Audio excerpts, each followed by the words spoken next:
And so we are We're live. in space. Yeah. You know what I realized last time? happening. Oh, sorry. 4 captains coming at 2020 on some viral pandemic shit. We got a virologist here to help us assess the situation, baby. We're gonna get down to saving all the elderly.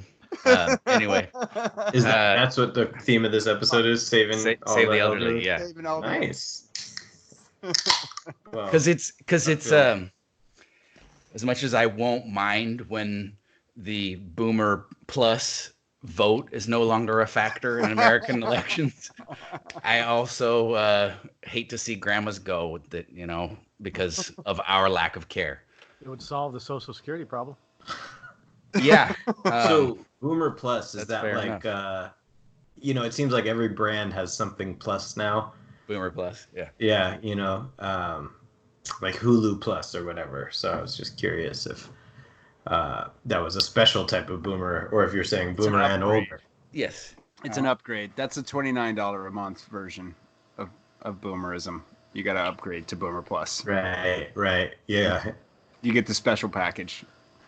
Never worry about a natural disaster. We'll have it prepackaged on the truck. You'll show up. It'll be 3 or 4 weeks of supplies, toilet paper, and all. Boom, done. Exactly. The Okay. Boomer Plus package. Okay.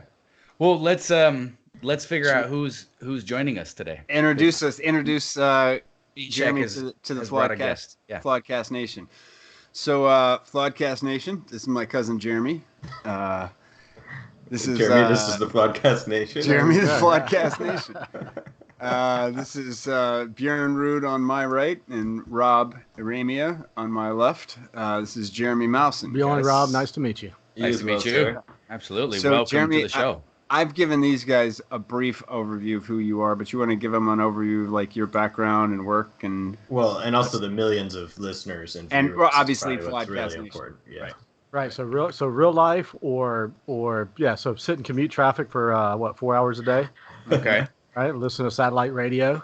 Right. Right. So that I flood through all those channels. Grateful Dead, best channel. I live with it. All right. 4 hours a day. Damn. That's, At that's a least, lot. yeah. 27. At least. 58 miles round trip. Wow. Yeah. of San Francisco, of Bay Area traffic. Yeah. So 58 miles. Yeah. 4 Oh hours. man. Sorry to hear that. Yeah. So now, because I'm a consultant and I travel around, so now I actually do have Clorox wipes in my car, and I wipe my steering wheel now. Yep. Oh. Makes sense. Well, I was at the VA Palo Alto healthcare system today. Oh. Tell them I didn't cough to get banded to get on property. Okay. Right? Yeah. Okay. Yeah, I mean, So Wow. tell I can't blame you Flawedcast for- Nation what you actually do. So health and safety side of things. So I'm a consultant in health and safety. So small organization. We have about 30 people.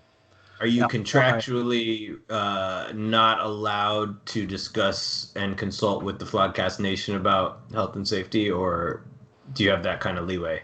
I have plenty of opinions. And All right. and you're allowed. There's no like agreement that you've signed with one of your clients that said you can't offer a Oh consulting. no. Okay, great. Yeah. Just want to make sure we're all So safe to Flawedcast ask questions. flood health and safety inspector Jeremy with your questions. Yeah, I think there's a problem with YouTube where we don't have what's called super chat because they say we don't have enough listeners or viewers, but I think that's just an error on their calculations. Yeah, clearly. It's Yeah, we've just broken Clearly, their yeah. scale. That's all it is. They exactly. lost a few zeros. Yeah. It's like Y2K, it just came all the way back Right. around It and just thinks flips. it's at 0. Yeah. Right. Right. They're like, you can't possibly have everyone. So now let's compare. We've got a presumed disaster to, according to some sources, really a fake disaster. This is nothing to worry about. Right. Can we hear from the professional how he feels about, the safety and, the science behind this issue? Where are we at? Yeah, there's two types of people. You got people on the right-hand side that trust. They don't care about data. They don't care about anything. They trust the result. They trust everything about the system. They just don't want to be bothered by it. Yeah. On the other hand, you have those that don't trust anything. You can make statistics look however you want. They don't think the man's out to get them. So what I have to do every day is try to bring it to the middle and get reasonable interesting. stuff, right? Because my clients could be facility owners, they could be the neighbor with the kid with the open window, it could be a doctor or a nurse, it could be a construction worker in a tunnel. So on a daily basis, I'm talking to all levels of people. Interesting. Yeah. Is your firm a for-profit company, or is it like an organization that's doing public good? Good old for-profit, and we do the public good. Awesome. Yeah. Best of both worlds. Both. Love it. All right. Love Okay, it. That's so great. So you're is this dealing a with real everybody. pandemic?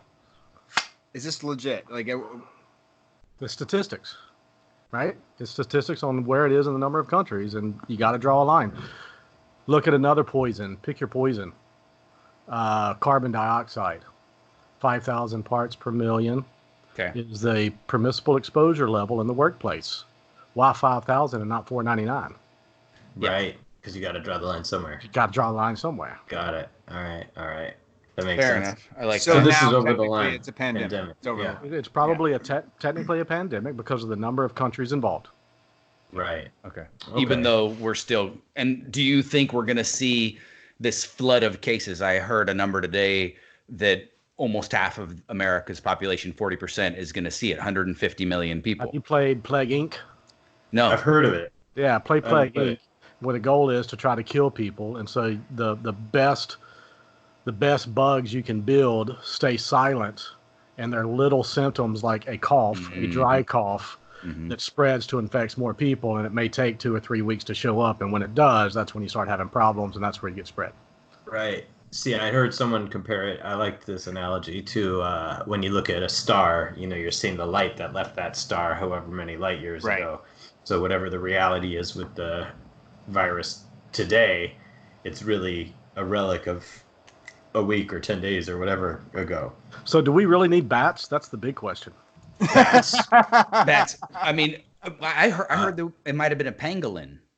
Well, no, but the bat started it all. It's just like that movie Contagion when the bat bites the pig. Is it 100% verified that it was bat source? I think they think it's bat sourced, not necessarily the anteater or the whatever else. It was something in the market that hacked him. Bats. It's a bat, man. We don't need bats, and I'm pissed. Why did they fuck this up? It's funny. Living in Austin, bats are such a big part of the culture. Yeah. They're just everywhere, and the city of Austin, at least at the time, this is early 2000s, they used to have an ordinance that you couldn't have any kind of rodent in businesses downtown because the bats would hunt, mice and whatever in the fields. Bats are rodents themselves, are they not? I believe so. But literally, they would leave field mice for the bats in Austin. Oh, wow. Interesting. So Bob Weir had a story when they played the pyramids in Giza in the 70s. Okay. Bugs were out so bad at sundown that it was starting to mess up what they were about to do in terms of playing. And he said suddenly the bats came out and saved the night. Interesting. So maybe we do need bats. Yeah.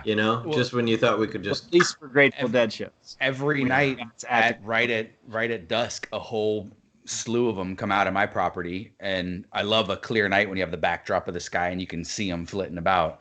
And I'm sure my mosquito problem would be much worse without them. Right. If you kill bats, you got to kill mosquitoes. Yeah. 2 for 1. On your There own. you go. All right. Or can we get rid of both? Because generally I'm not for getting rid of stuff. I'm pretty sure bat they have. slash mosquito. They both spread disease and they both suck blood. Yeah, and I'm not a big fan of any of that. Blood sucking, disease spreading. I would be just as happy for that stuff to discontinue, as it were. Are we saying right now we're just voting out bats and mosquitoes? We're cool with that? We're just voting them off the island right now? If we could get rid of them, we're cool. Well, for me, it's very hypothetical. It's like, do we need them? Like, maybe not. Well, I've heard that because their immune systems are so potent, bats have like really high level immune systems. They can allow these potent viruses to exist within them, incubate, and then be transmitted to somebody like a human who has a less capable immune system. No, we need selective extinction because alligator blood is better. Is it? Than bat blood? So alligators don't get corona. Probably not, because they live in the water underneath. Well, so I heard that like a week ago, they were trying to give a blind individual sight using CRISPR technology, where they put in some sort of edited genes directly into his eyes or something like that, like by way of eye drops. I'm not sure the status of that individual at this stage, but maybe we could. They only did one eye. DMT eye drops. So, like, what do you see now? Just real quick before we jump in, there's some person has a dragging element near their microphone. I don't know if it's like a headphone cable or something that's picking up pretty strong on the audio. So just mind that movie snake there, that little slinky boy. I'm gonna move the mic stand just in case. So safety. I believe it was. Are you guys hearing all that? Yeah, that sounds great. You guys sound beautiful. It's all good. Really? But so when do we find out if this CRISPR thing worked? I don't know, but they did one eye at a time because... That's not the mic, by the way, Bjorn. That's somebody driving outside. I got that, too. It's not here. I think it's at Rob's place. Well, I live in a very populated complex. It's complex. It's highly complex. Y'all see that hygiene? Complex. Yeah, there you go. Yeah. Is that the ultimate? Why are you going to do an elbow bump when people cough in their elbows? Yeah, right? Cough on your tits, people. Just cough right on your tits. Well, do they know the survival rate on surfaces for this? I heard virus? It was up to 7 days. Is that true? Okay, seven, 8 days. Can you explain the whole envelope virus thing? Yeah. So hand soap works because it has lipid or fats on the outside of it. And since regular dish soap takes care of fats on your cooking utensils, it takes care of this too. Yeah. Nice. So that's why hand washing is so important, right? We should get paid by Dawn for this part. Yeah. Like fungal spores. Fungal spores are tough, right? Bacterial spores are tough. Like, when you start coming out the other end, like C. diff, when that spreads out through nursing homes and hospitals, that's super hard to clean because the contact time with chemicals to actually denature the spore takes a lot more work than a virus that's designed to live within you. So when it's out on the surface, clock is ticking, and humidity matters, and surface matters still versus plastic versus all those things. Do you think a virus is a living thing? No, not that I remember from. Yeah. Now, what's up with? So it's because like a spore is a more hardy entity that it's able to survive on. Well, a spore is bacterial. Yeah, it's a seed, right? Okay. Yeah, I got you. It's protected. It's meant to survive. Can you explain the envelope thing for our listeners and for... Yeah, I would have to really go back and explain the envelope thing, but the idea of envelope versus non-envelope virus is an envelope virus has a layer around it, and it's not just naked, right? Yeah. So the envelope actually adds another layer around it. So when non-envelope viruses will not last hardly at all on the surface, whereas an envelope virus will.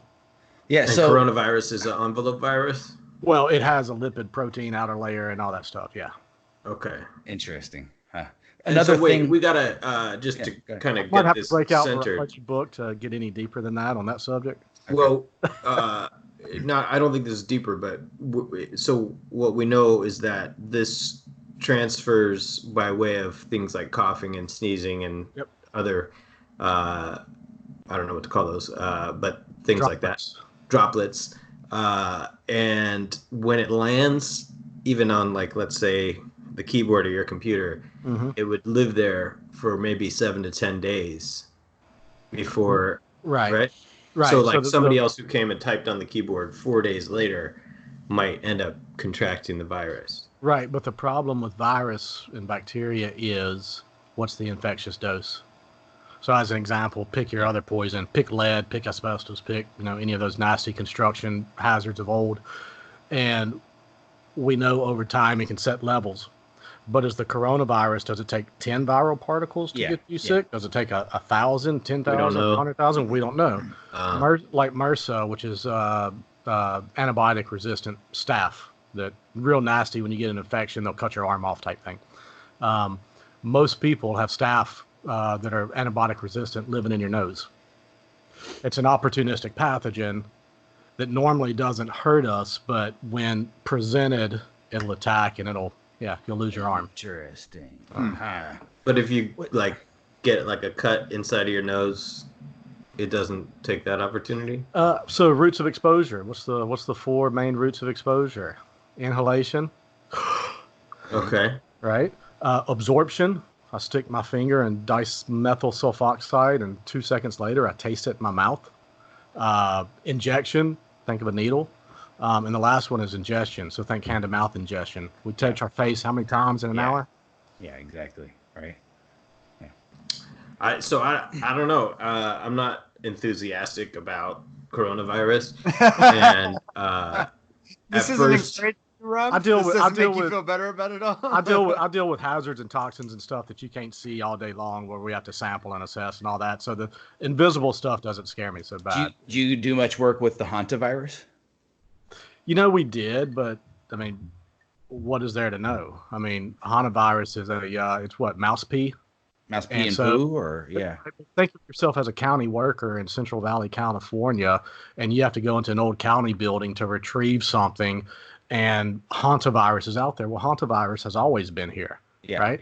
So the question is, do you have a population of rats that you need to locally exterminate to kind of get rid of this problem? What do those workers need? And it's a chlorine spray, N95 mask, and gloves, and then when you come out, hand hygiene. So does it like live in, would there be a certain population of rat and mice that would have it, whereas another population would not, and it would circle within them like there's that? a bunch of mosquitoes right now going, dang, this coronavirus thing, I don't know if this is sweet or not. Can y'all tell me, is this blood okay for me to drink? Yeah, interesting.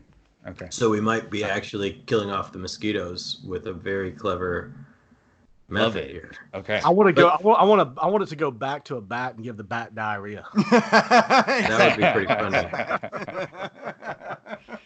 Just that one bat at least, man. Just Yeah. give that one bat just dysentery for like a month.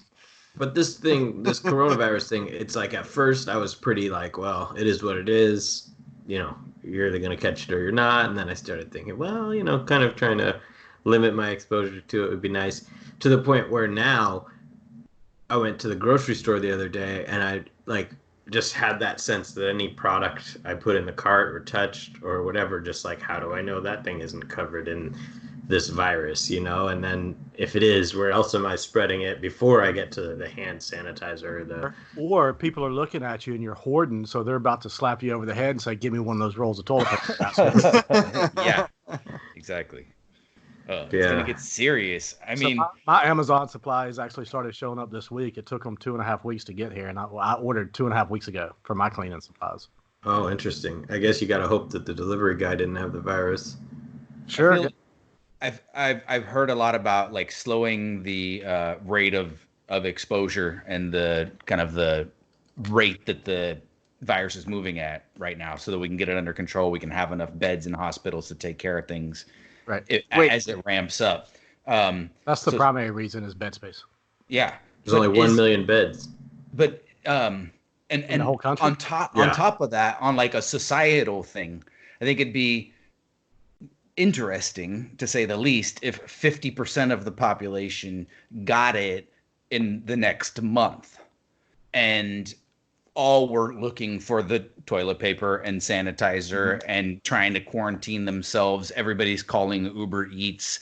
The Uber Eats guys are all quarantining themselves. People are hungry. Like I could see were just it talking getting about weird. that Amazon should be a public service in the state of emergency. It's just like Budweiser puts water in cans, right? Yeah. Now, from a federal public health perspective, Amazon, we're going to give you a tax break. Get this shit to people to stop. And they're like, haha, we didn't pay any taxes. Exactly. We don't need that tax break. We're shutting down. So does that mean they owe me money now? Screw How you, about people. cash? We're just gonna double our prices and see what happens. Never mind. Yeah. How about we release the strategic oil reserve if you have diesel for your trucks and get in line? But talk about a great time for drone delivery people and self-driving cars. Oh yeah. Come on, man. Yeah. Drone delivery. Let's do is huge. this. Drone delivery. That would be great. It is. There's an opportunity for sure out here. I always felt like pneumatic tubes were never taken as far as they could have gone. You know what? You Kids aren't really affected by this virus. They can be the delivery people instead of. Boom. It's a milk route, an egg route. I got to Change get the child Mrs. labor Since laws. they're not going to school now, little fuckers. Get it? Yeah. I love that. Pumping That's the great. store back. That's Yeah. on. right there. That's But they can carry it though, right? They can carry it, but Yeah. they survive, so put them to work. Yeah. Well, I got a 1.5-year-old. He's probably ready to start doing deliveries. Yeah, why not? Yeah, I think he seems, up for the task, especially if it would help humanity. I think he'd be for it. Within 6 months, you can tell him to carry a bag of chips up to the door. Yep. Yeah, we'll start You can training You now. can walk him down the street, and he can walk up to the store. Yeah. Infant delivery services. Here's I your, was bottle, gonna say, here's your Jared- bottle of Tylenol. Love it. Speaking of pneumatic tubes, Elon Musk's Boring Company just finished their first loop in Vegas. So they're starting to get other Nice. city bids and city contracts. Oh, interesting. So is it going to be open for Under- service? Underground Hyperloop is the plan. When, though? At the They just finished it. They just finished The boring hole. Yeah. tunnel. Yeah. That doesn't mean They better building. hurry that shit up. Elon Musk 2020. is cutting the ground up. That's all they do. It's the Boring Company. Yeah. That sounds much. I love that. Yeah. Yeah. Great name. It's a great name. These are the same people who made that flamethrower, though. Remember that? Oh, did they? Yeah, they made a flamethrower, the Boring Company, for some bizarre reason, and they sold it. And I mean, it was pretty. Not If you would ever get the opportunity to stand next to that boring rig, it would probably put you in amazement. I bet. Yeah. I bet. Yeah. Well, we have the a one in tunnel, Seattle, yeah. right? You're gonna very say that. special tunnel. Yeah. What was the diameter of that, Rob? Do you know? 100. 100 meters. Right? I was going to say earlier, you can tell we have a scientist on the podcast because he refuses to speak out of his ass. Three of us are just like, 12. Why not? Well, I figured it's 100 something. I'm trying to put it in perspective. They're fixing the under the bay BART tube right now, and that, like, the operating section is only like 9 or 10 feet tall. Okay. Interesting. Yeah, maybe 12 or whatever the train gets in, but that's it. It's, Yeah. Yo, I'm What's sure the it's tunnel you're grand. talking about in Seattle? I want to say The- it was like the a great- 20-something foot cutting head. What do they call that? Diameter. Big Bertha? Yeah, Big Bertha. Yeah. what's And the one in Boston that got stuck? Remember that one? Yeah, I thought We had the this same one got thing. stuck too. We Yeah, had the and same problem. It might be actually called. It might have been the same And people how who do you, made it. how do you get that unstuck? How do you back it out? And It's a real hassle. you got 200 to 300,000 people above you on a roadway traveling every day, and I want to say it was like the better part of a year to get restarted again. Yeah. And it turns out at first all sorts of theories were floating what's down there because it's fill, a lot of what they were moving through. But that particular area wasn't so much. And they were like, is it an old like boiler oven or something that fell off a ship in the harbor and sunk through the sediment? Or what the heck is it down there that stopped this thing? It's a bunch of like a metal pile that was driven in like 15 years ago and not correctly marked on city planning notes and maps and shit. So they thought it ran was right gonna the be fuck a, into this thing. I thought it was going to be a fatberg or something like that. A fat So- burger. Oh yeah, a lump of fat. Yeah. In the big sewer system, fatberg. Yeah. Oh, Wait, that's what's a such fat? What did I miss there? What's It's like that? an iceberg made They're of in fat. the ocean too, right? Yeah, no. This is like, I think London has, or England. London probably has a problem with it, where the old sewers are so old that people pouring bacon grease and all that kind of stuff down the drain, and over time it clogs the drain, and It just collects together. well, it's a big pipe, so it's a big clog, and that big clog is called a fatberg. That's just such a descriptive name. Fatberg. Yeah, who's the guy that does dirty Dude, jobs? that's got to He's be a probably- rapper name somewhere. he's probably Somebody done is Fatberg. MC Fatberg is out there somewhere. Oh my gosh. Waiting Yeah. to be discovered. So just for what it's worth, Bertha was a 57.5 foot diameter tunnel boring machine built specifically for the Washington State Department of Transportation. Wow. Yeah. What so- were these vehicles I mean, that had to that's- drive through a 57-foot diameter tunnel? because you have to Well, have, it's point of it. you have to have layer 1 tunnel, layer 2 access for people to go up and down, layer number 3 ventilation shaft that runs stuff back, air back. Well, if you catch on fire in the tunnel, they got to turn fans on to Gotcha. pump smoke out. Yeah. So there's a lot. Plus you got that How long is that tunnel? Oh, it's very long, and it's 2 lanes each Miles? direction. Mile and a half. Gotcha. Very long. I think it's really fun to drive on. It's a Very. graceful tunnel. It is a graceful tunnel, isn't it? The curve is just right, and like the length of it and the distance, the depth that you go, it's all like just bearable and nice and calm. And then there's the end of it. We just turned that little corner, and now we're coming up and leaving. And Yeah. it's 1.756 miles long. 7.6. 1.75. Compare that to me just for my own edification to the size of Bay the Area. Holland Tunnel in New York. Well, that would require me to make some shit up, wouldn't it? No, I mean, like, I thought you had tunnel. access to Mr. Google. From the glow on your face, I assumed you were Googling. Well, yeah. I'd guess the Holland But, Tunnel's I mean- shorter. by a Shorter, bit. but is it smaller, like in diameter? Oh, and Well, let's.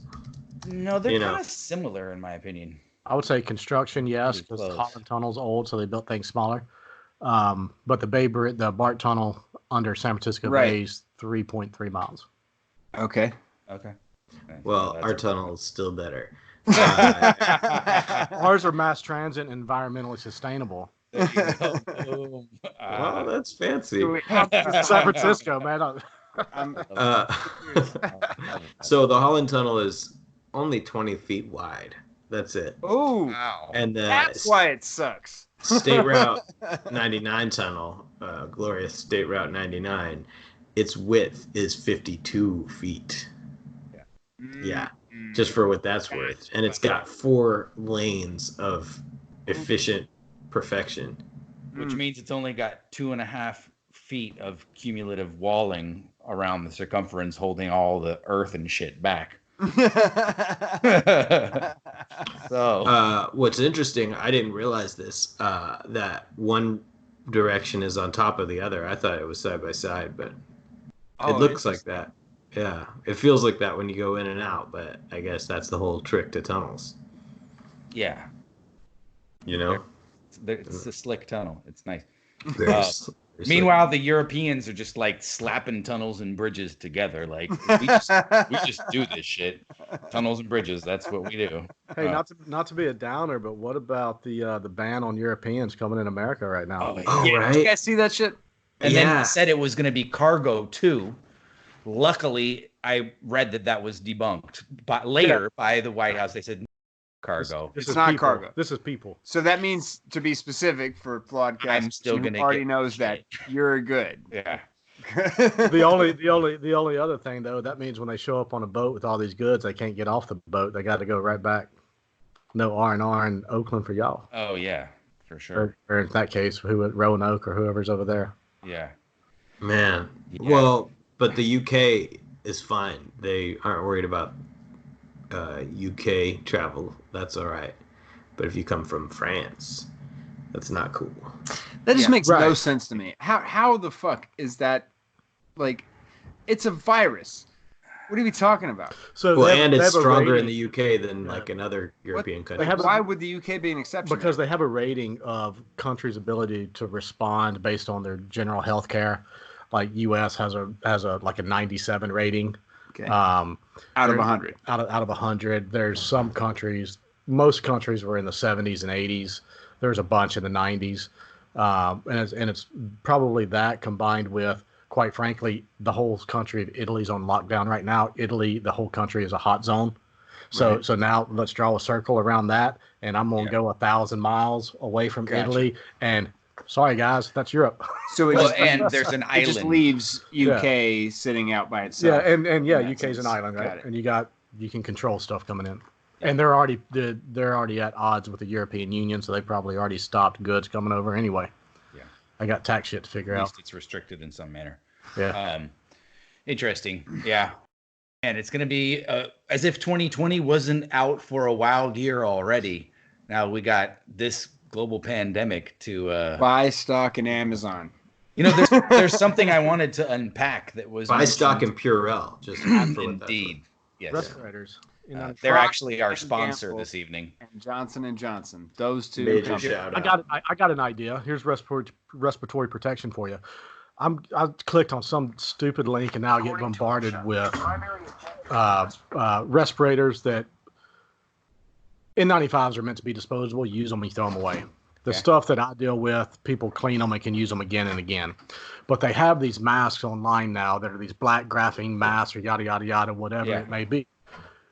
Really, it's a fabric and it should be disposed, or you're going to have to decontaminate it somehow outside and inside, right? So they don't tell you that part. So we need to come up with like an ultraviolet device that is a respirator, sanitizer, right? You walk in the door, it's real fancy looking on your wall. You put your respirator in, close it, UV.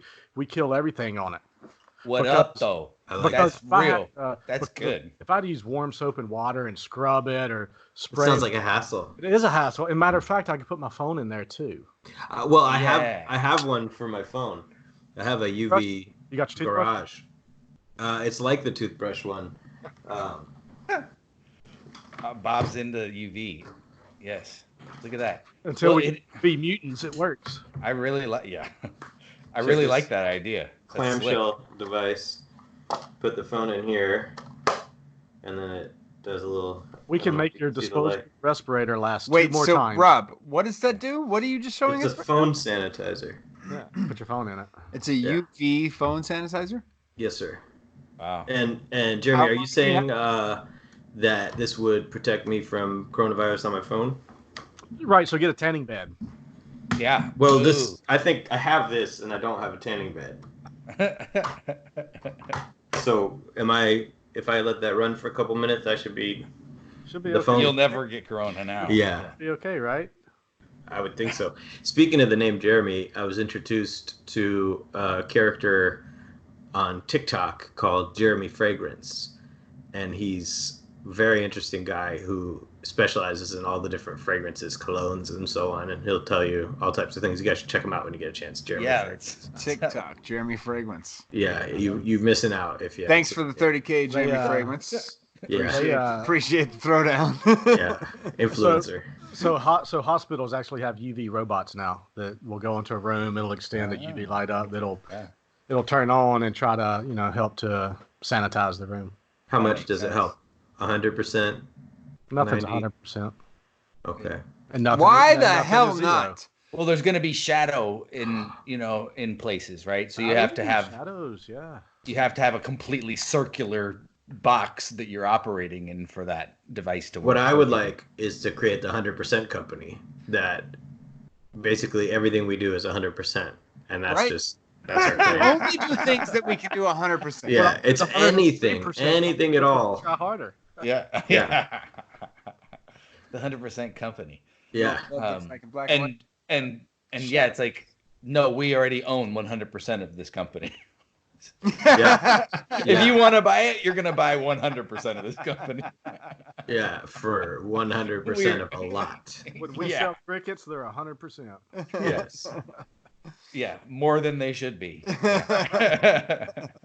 Well, I'm feeling great about having this UV thing, by the way. Good. So you're just gonna be sleeping with it on your face. Yeah, put my hand in it. It's basically like a phone envelope. A UV respirator cleaner. That's not a bad idea. No, it's a real good idea. At least you're trying to help society and tell them they got pieces of shit, so please clean them. Very clever. Yeah. I think there was something brought up earlier that envelopes and envelopes. Yep.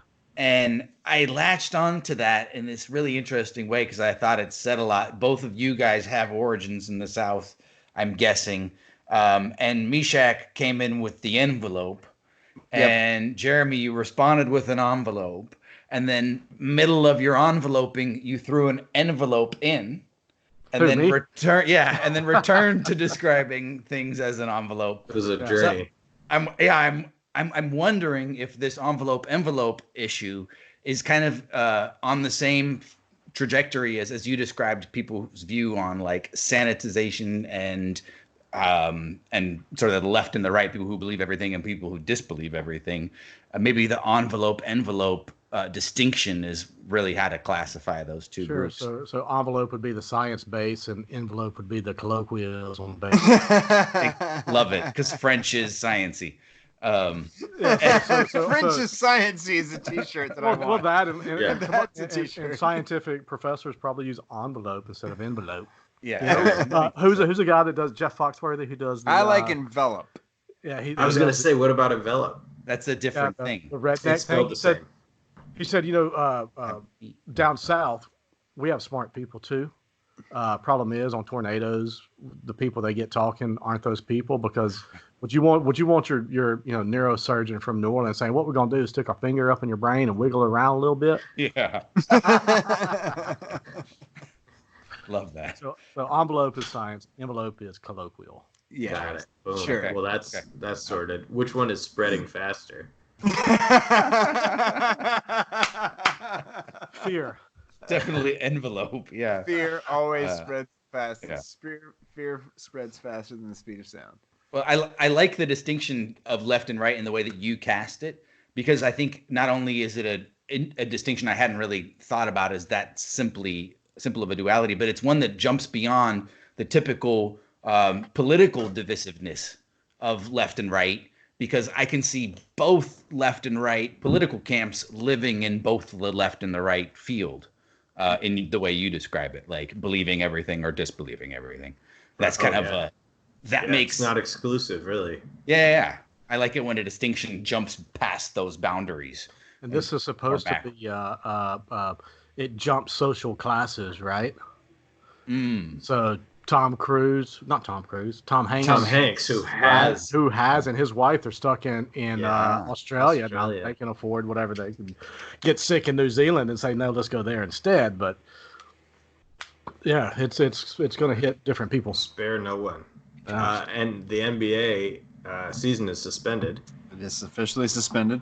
And there's a player that has tested positive, just like Tom Hanks. Yep. Yeah. Which player? We don't know. He's on the Utah Jazz, and he's got a name. Jazz. Yeah. Oh, really? He's one of the guys that has a name. He's one of the. There's only a handful left. They put it on the back of his jersey. It's the whole thing. They made a deal out of it.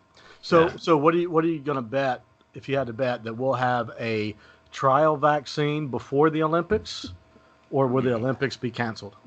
If I had to bet right now, I'm saying cancel the Olympics. If I had to bet on the outcome, I think we have a canceled Olympics rather than we have a calm down. What about a middle of the road option? Yeah. What about something where they only allow athletes and sports? So there's no spectators.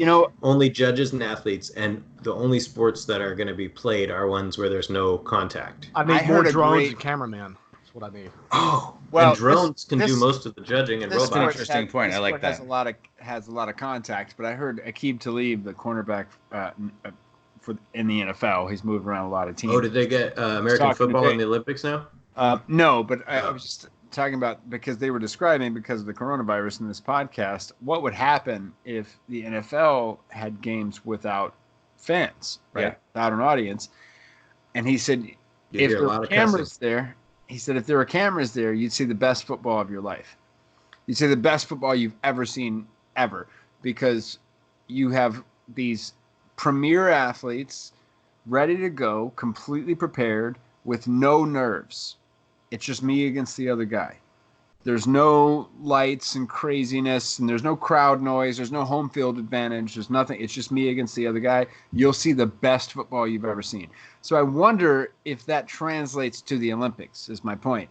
I wonder if, suddenly we see just an Olympic world record. Every fucking world record just gets broken. It's just shattered. And we're like, what just happened? Like the fastest man, someone flew. Every record broken. Guy is underwater. Okay. I don't know what, just no one's watching, and these guys are killing it. But that's the opposite of playing music, because I had some good nights by myself. I had some big things, but you don't get your juices flowing unless you have a crowd. And completely true. When it's Jeremy is also my lead guitarist. When it's the 32nd thousandth football I've caught, sometimes I like to throw a little extra pizzazz in it that I may not get on my couch. Yeah. Right. Okay. Well, so the answer is time travel. To be clear, Aqib Talib is a defensive player, so I'm fair. Yeah, when I knock down my 32nd pass. When no one else is watching, I'm destroying people. What we need is probably a combination. Actually, the time travel might not be necessary. I was going to say holographic. It's kind of like teleportation too. So what you want is the team to be playing the sport in a completely empty place, but then holograms of them appearing in the crowded stadium. So you get best of both worlds. The fans can still see it real time, so forget about the time travel part.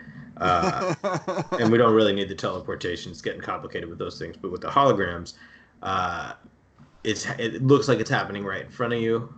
You could even stand on the field, you know. But is that the Star Wars chess table, or is this like I go to a stadium to watch a hologram? Go to the stadium to watch the life-size I just had a meeting about with these this, guys. probably. Yeah. With these guys. I can't say the name for a lot of reasons. So I just had a meeting with these guys. And this the Skywalkers. This is what they described to me. You put on a football helmet. You walk up to a football that's on a pedestal. In your football helmet, there's a virtual reality screen. You look up in virtual reality and you see a menu of plays, right? Yep. You can select a play by, looking at one and nodding. And now when you look back down at the football, you are inside of that play. That menu of plays is a menu of plays that have happened throughout football history. And now when you look down, you are the quarterback. And when you move the football that's in your hand, the ball gets snapped, and you are in virtual reality living that play as the quarterback. Every just play watching? No. You have the ball in your hand. So what if you fuck up? You throw the ball, it hits a net. What if you don't throw it well? What if you get virtually tackled? Everything in the play after you snap the ball responds to you as the quarterback. There are guys rushing at you to tackle you. You throw the ball. If you throw it in the wrong place, those guys, react accordingly, and et cetera, and it mimics, but it recreates the play call of this certain situation throughout football. Yeah, to do it the other way with the life-size holograms, that's just like facility intensive, like sewer and water and electricity and virtual reality. Is when so coronavirus much sneaks in, you can't do it because you can't have a crowd and it's a user. And I hear that, but I think if we're trying to get these guys playing in isolation so that they're not intimidated by the crowd, this is a way to do it and keep, you know what I mean? You're getting paid $100,000 to play a game.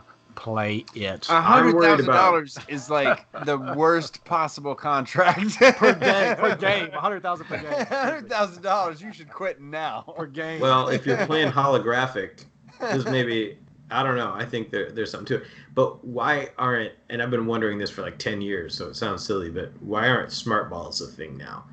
Like they've had every opportunity. Cheating, right? No, what kind of smart ball?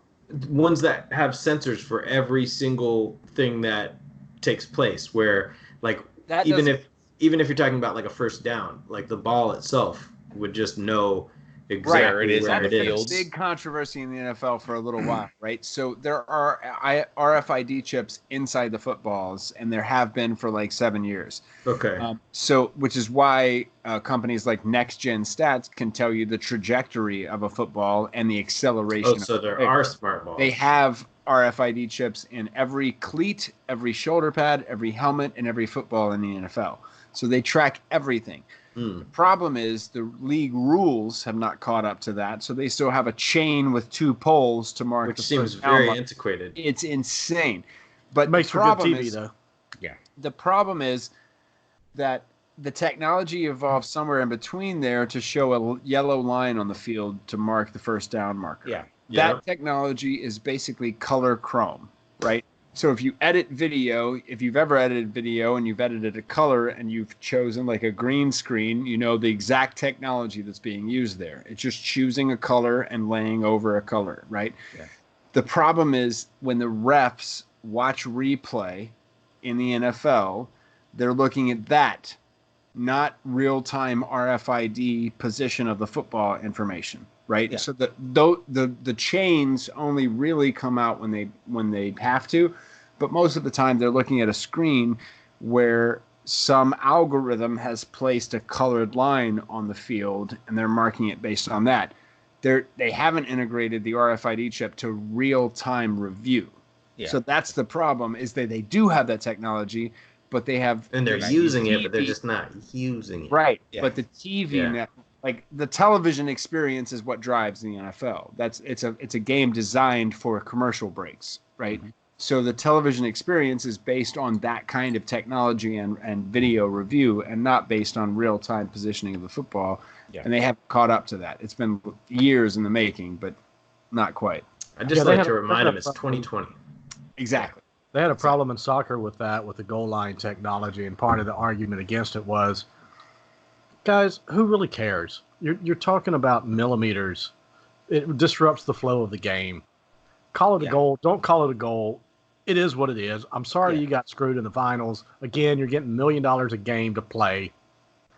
Welcome back next year. Yeah. Well, I'm one of those people who I just think if it could happen, it should happen. You know, if it's for the progress of anything, sport, science, whatever, we got to do it. We can't keep living Bobby Futures. I don't trust the tennis ones. When you watch tennis and they show the video of the ball hitting the line on the tennis. Oh yeah. It just looks so fake. It's like, why am I supposed to trust that versus the camera angle? Well, why not just do cameras and let people judge the actual ball? Yeah. Don't change it to digital like they do in tennis. It's terrible.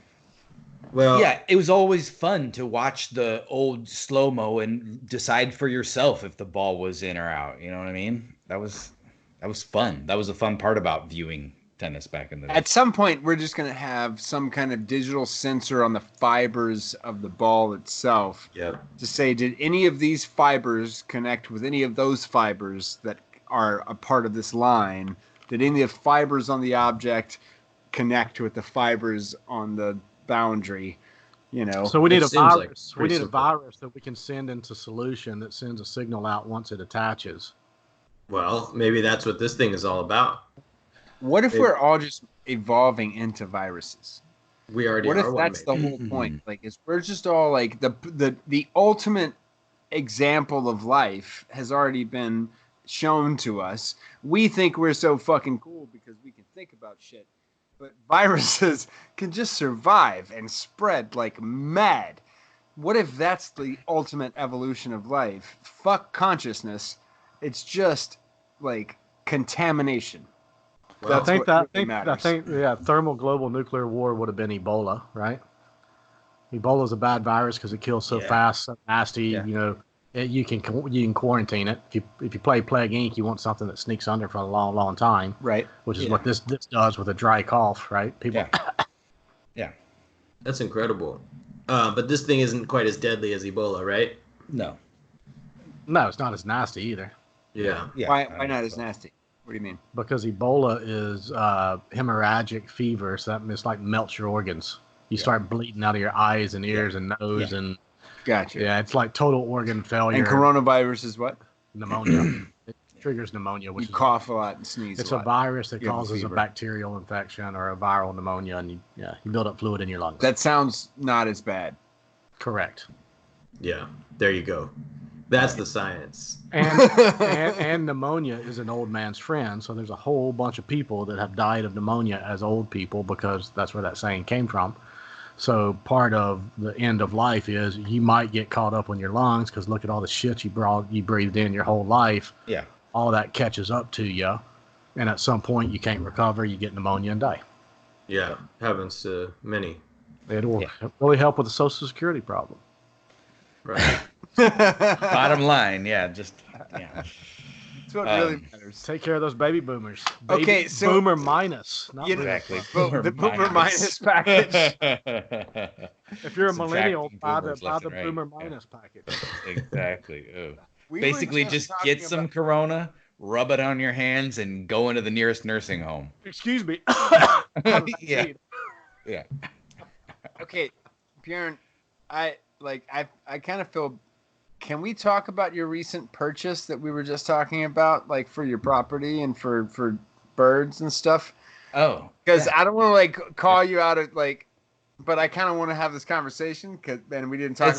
It's an interesting thing for me because it's been a debate for much of my adult life. Yeah, I know, and we've documented a lot of that debate. So I want to know if we can talk about it yet.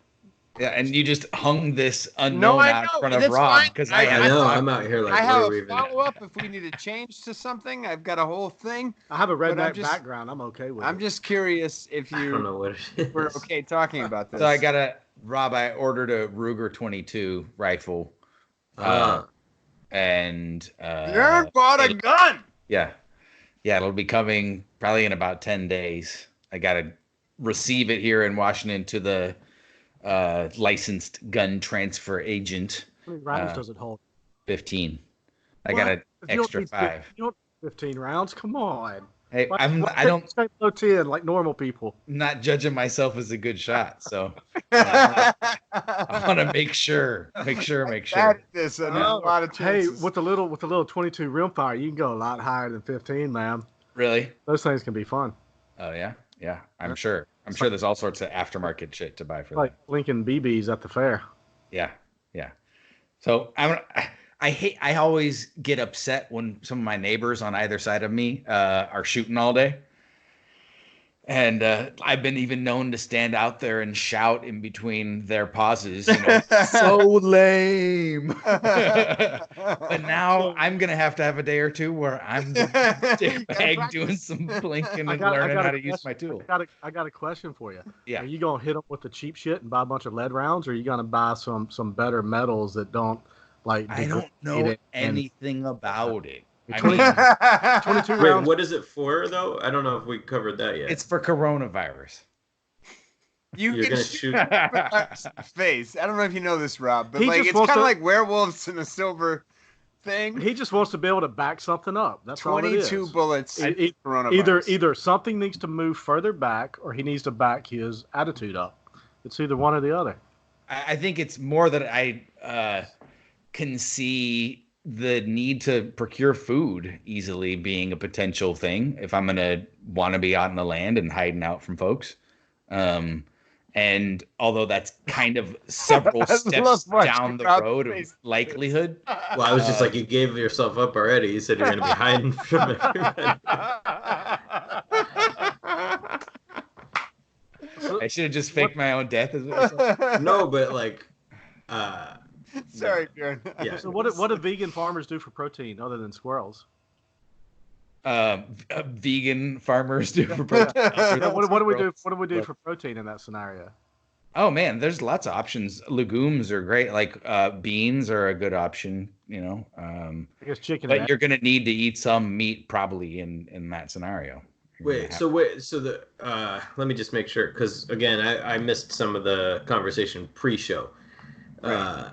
But you've ordered a rifle with 15 round capacity when the world goes to shit, just to be prepared to get your own food or potentially defend your. So by get your own food, do you mean like you're gonna take the 22 down to the supermarket and hold people up for bread and beer? No, I'm gonna fucking, I don't know. There's bunnies. There's lots of bunnies hopping around, and I'm sure I could eat those. I could go eat my neighbor's chickens. That doesn't require a 22, but right. Exactly. And if they have a problem with it, I have a 22. So you bought a Ruger. So what model? It's the 1022 with the 15 magazine. So I don't know. Or you got irons? No, I didn't get a scope. No. Okay, you got to get a scope now. So that's going to be the next fun part, is trying to figure out what kind of scope you want. Is it just optical, or are you going to go some night vision stuff? Because if you're surviving, why not have a little night vision capability that you can put on it? Screeching owls, man. It is illegal, but most of the little shit that you're going to shoot is going to be labeled pests anyway, so you can take them whenever. Like a coyote is a pest, right? Well, you're not worried about. You're not worried about the law if this is a lawless post-apocalyptic kind of thing. Is that right? Well, the first 20 or so to learn how to skin them, you probably want to do in the daylight and while it's legal. Yeah, I've only Zeus thought about surviving. Skinning a rodent would be. So your first ammo buy, how many rounds are you gonna get? Man, I was thinking about running in with maybe $50, seeing what happens. I don't know. You got to think in dollars. $100, $200, $250. Well, yeah, like If I you was don't- thinking $50, but you think I should start at 100? Well, the coronavirus is here, dude. True enough. And I'm Well, also, I've you got gotta- a 15-round magazine. So. Also, I will just say, Bjorn, just to put this in perspective, you're starting with 0. So what I mean is, like, to put a couple of things in perspective, to remind the infinite Flawedcast nation of the perspective here. Rob, am I correct in understanding that you do not own a gun? Correct. Yeah, I don't know. That makes 2 of us on the podcast. I do not own a gun. All right. Not necessarily by choice. I would be happy to own a few different types of If guns. someone in the nation sends you a gun, you'll receive it. Send me a gun, no problem. But the point is, we don't have guns, right? Yeah. Until this conversation, Bjorn did not own a gun. Yeah. To put some things in perspective, my dad, before I asked Jeremy, I grew up with dozens at any given time, dozens of weapons in the house. I knew how to find a gun, I knew how to load it, and I had many options at any time in my life. You don't have to share, but like you own more than one, right? Sure, I got a shotgun, a rifle, and a 4-wheel drive. Right. You know what? So And a 4-wheel drive. Nice. There you go. Yeah.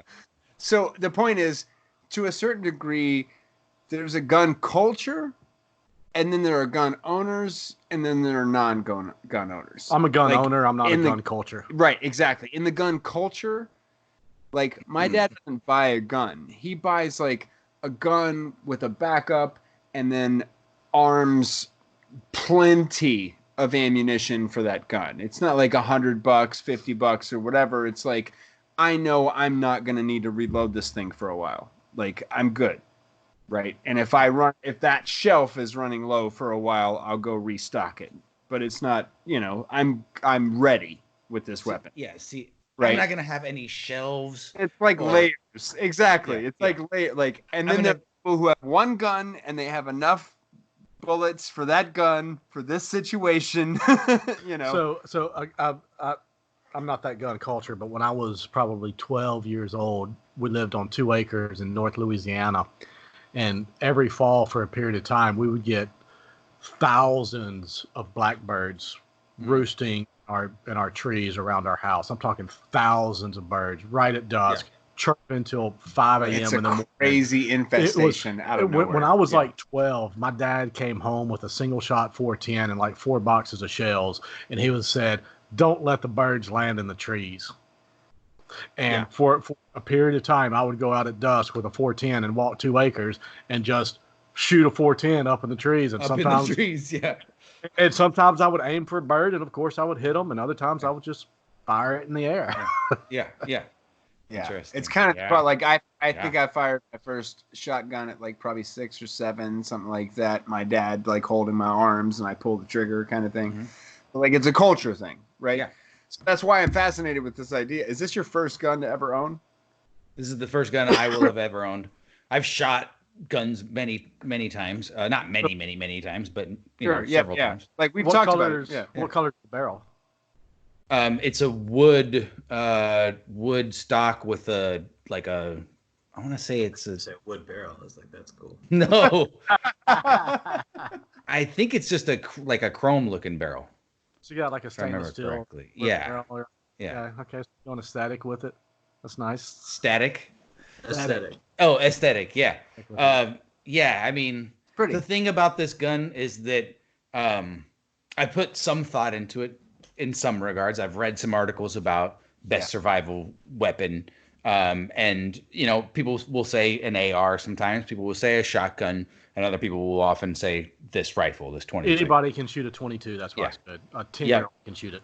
It should be simple to maintain. Right. The ammunition is cheap, from what I've heard. All of those aspects kind of come together. I looked online for it. It was $360. So do you know why that you can get away with having more than 10 rounds in your magazine with a 22 versus an AR-15? I still had to get the certification for Washington State, though. Right. But even in California, I can have a 22 and I can have a 100-round magazine on it. Really? Yeah. And it's because if you look at the cartridge itself, it's a rim fire, not a center fire with a primer on it. So the 22 rim fire is not. It's a different class, if you will. Weaker class. Yeah. Right. Yeah. And so it's not held to those same things. Interesting. So it doesn't have the same force as it leaves the barrel. Right? Sure. I mean, but I can still hit somebody in the eye with it and cause plenty of damage. Yes, right? Exactly. And I think that's the thing that's appealing is you can actually maybe hit somebody in the eye or the neck, or right?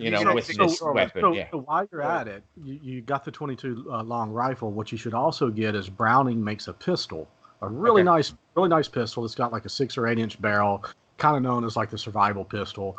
But this pistol is probably in that $700, $800, $900 range. Okay. But the important thing is you have now 2, but you only have 1 type of ammunition. Exactly. That you can use it. And the Browning 22 is a fabulous little. Really? Okay. Yeah. So we didn't like talk that interchangeability. That brings up a great point. We didn't talk about this, but I hinted at it on the last episode that my mom and my dad, who are pastors at a church in South Texas, last week were going into gun safety training because there was recently a video that circulated about a shooting in a church in Texas. And so that video got shown a couple of times at the church, and my dad and the elders and etc. designated some people to have a conversation about who is allowed to have concealed carry in the services and how they want to manage that kind of thing, because in the state of Texas, they can't really control it unless they put up signs that legally say you cannot carry a weapon onto this property as a church, etc., which that is their right. They don't have those signs, so they need to do something else. So they had a meeting where 28 people showed up, 25 males, my mom and 2 other females. All of them have concealed carry licenses. And they all showed up to the church to have a meeting with the U.S. Marshal about what to do in the case of a mass shooting in the service. And so the U.S. Marshal asked them two things at first. He said, first, I want to know who in here has concealed carry license and what do you carry? So he went around the room.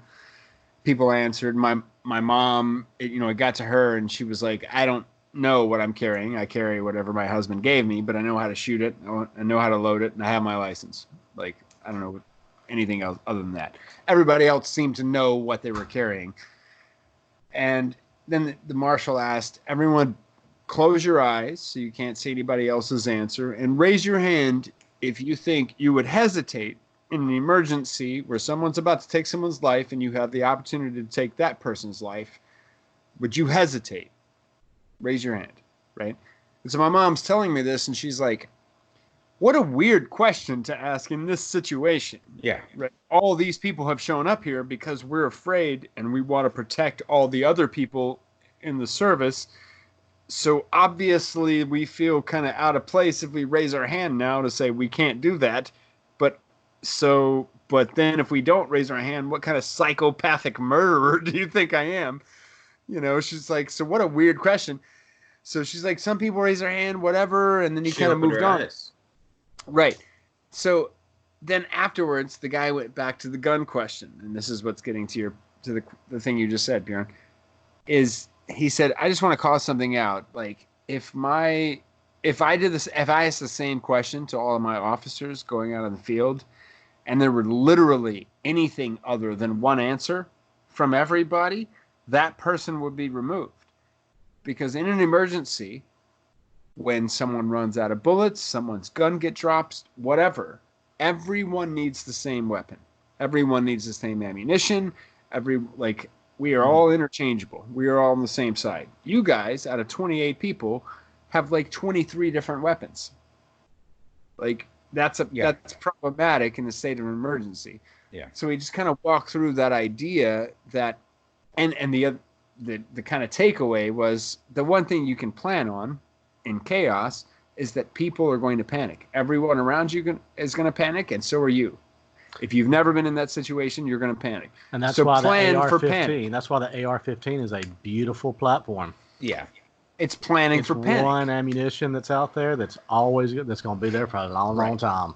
It's planning for a big group of people to all have the same weapon, to all have the same ammo, and everyone is losing their minds. There's one thing that we're all on the same page about. The 12 gauge probably will work just as well, but yeah. So, I envision myself being the type of gun owner that has made this purchase, even though I had, as I said, done a little bit of research, kind of a little bit on a whim too. Like I could have pulled the trigger at any point in time. So what about range? So I'm gonna go use it and get better at knowing it and using it. And this kid that when I was growing up, one day was jumping on a trampoline, and it was a birthday party or something, and he just walked up to one of the moms and said, "My head's bleeding. I was jumping on the trampoline," and they took him to the hospital, and he randomly got hit in the head by a .22 bullet, and when he came back from the hospital, he had that fucker on a gold chain. Wow. Wow. Yeah, and that's one of those things is a like lawyer today, or like a toll right? It was like the rock hit him and got lodged under the skin. So, wow. but like, was he okay? Yeah, no, it didn't do anything with the bones. It just got under the skin. Yeah. Which shows you what the weapon is doing as well. It's tends not to be as fatal as most other guns, but nonetheless, you're shooting anywhere near other people. You better be really damn certain about what you're doing. And I hear gunfire, not all the time, but sometimes from my neighbors. And it's like, y'all better be damn certain about the direction you're shooting and what you're shooting at. My cousin, we were dove hunting when he had to have been in high school. So dove hunting down south is sitting on an ice chest with beer, and dove hunting Labor Day weekend. Maybe you go 2 days, and it's a fun thing. And somebody stood up to shoot some doves, and my cousin was, not that far away, and we call it getting peppered. He got peppered in his back. Oh, with shotgun, right? Yeah. Which means the BBs are right under your skin and it looks like pepper on your back. Yeah. The first time I ever went dove hunting, I had no idea what I was doing. I was like a teenager, and I was standing in this field, and they gave me a shotgun. I know how to shoot a shotgun, but I wasn't thinking about all the specifics. And then you're kind of walking through this field, and all of a sudden, like 75 birds just like fly up out of the ground, out of nowhere, and they're like flying from directly in front of you over your head, right? So naturally, you like shoot up and then you turn. Yeah. Right. And so I shoot like twice and then turn and shoot again. And after this third shot, I hear some guy's voice go, "Hey!" And I realize like I'm shooting at an angle back that way where there's other people. I'm like, oh, crap. Yeah. But it's so easy to, especially with buckshot. It's so easy. Situational awareness. Right. Yeah, I can imagine. But I imagine that what I'm going to do is maybe learn this machine briefly, this tool, treat it with respect, put it in a really, really, really, really safe place, and probably not think about it much ever again. So what you should do is probably what's going to happen. Cabin on the island. I'd like to go there one day, but you should definitely put it above the door. Okay. That's when you're going to need it when you're going outside. Yeah, that's the key. Is like that's the thing that for guns. I mean, like we've talked about it on the show, on the podcast a couple of times. My dad has now. I told you guys about the first time. I don't know if I told you that it happened again. My dad has now flown on a flight with a loaded 357 twice. That's crazy. Loaded under his seat. He got onto the plane with access to his seat twice. So like. There's just like this, like kind of. Don't do that. Yeah. Don't do that. No. Don't do that. But like, also, there's just like this kind of. You have to be privileged to do that. There's this imbalance on one side, and to your point, Bjorn, there's like this other side of the balance where there's just like, you got to find a time and a place to get good at it if you're gonna do it. Yeah. Here was my underlying panic in the emergency is the worst time to be figuring out your weapon. Yeah. Exactly. That is not a good time to be thinking about how things work. I want to learn it before the shit hits the fan. I agree with that.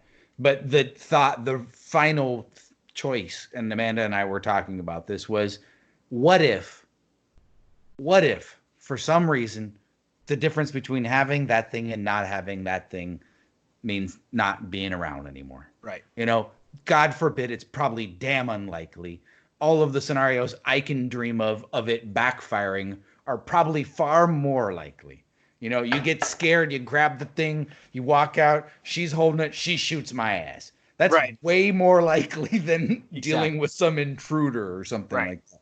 Right. So that's why I want to be very particular about keeping it somewhere that, I like the above the door idea, but I'm not going to be grabbing that motherfucker. Well, I don't really want it to be accessible unless it's really needed. The thing about it is kind of like Pavlov's dog, if you will. Yeah. That it's by seeing it, you're more comfortable with it and around it. If you keep it in a dark corner like a mushroom and you never get it, then it's probably more dangerous for it to be in your hands.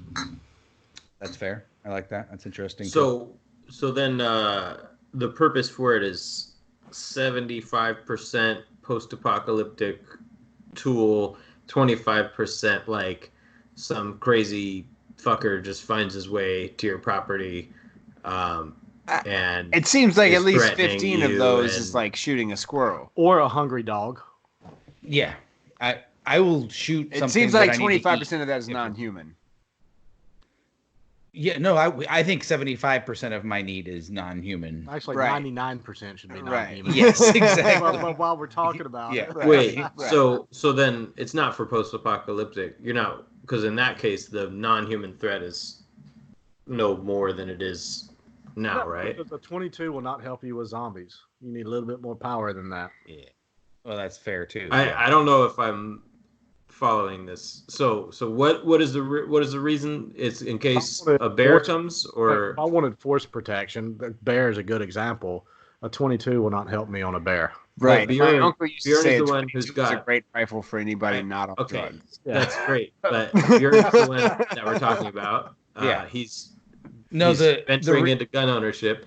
Yeah, and I'm trying to figure out what his the reason I got it was because in my mind, thinking about all sorts of possible futures, I've envisioned a circumstance or two where not having that tool would mean... That's too vague. I think it's vague. I think it doesn't need to be any more particular. Why would it need to be? Well, because I'm trying to get under the motivation. So, because there was a reference to post-apocalyptic kind of like society crumbles. Yeah. And in my mind, I want to already have bought my rifle at that point and own it. But in that scenario, the threat is almost certain to be someone else wanting to take your shit because there's limited shit, right?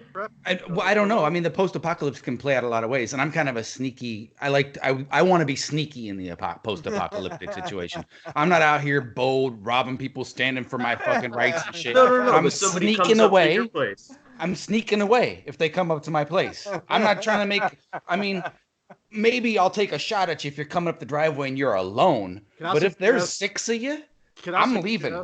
Can I suggest moving up? I vote for that, by the way. Can I suggest moving up to like a 308 so that you have more of like a 600 or 1,000 yard range on that instead of like a 100-yard range? Yeah. Because, that'll give you that ability at a much greater distance. My driveway isn't that long.